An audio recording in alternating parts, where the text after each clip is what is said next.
కొన్ని కోట్ల జన్మలు తపస్సు చేస్తే వచ్చేటటువంటి జ్ఞానం ఆ శ్లోకాలు రోజు చదువుకోవడం వల్ల వస్తుంది. నే చెప్పట్లేదు, శంకరులు చెప్పేశారు ఆఖరి శ్లోకంలో, సర్వాత్మత్వమితి స్ఫుటీకృతమిదం యస్మాదముష్మిన్ స్తవే తేనాశ్వశ్రవణాత్ తదర్థమననాత్ ధ్యానాచ్చ సంకీర్తనాత్.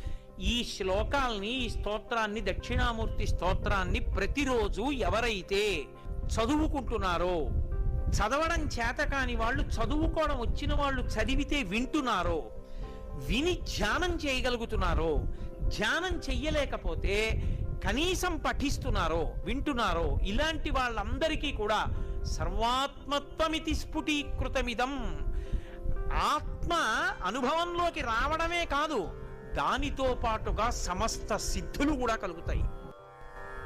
మౌన వ్యాఖ్య ప్రకటిత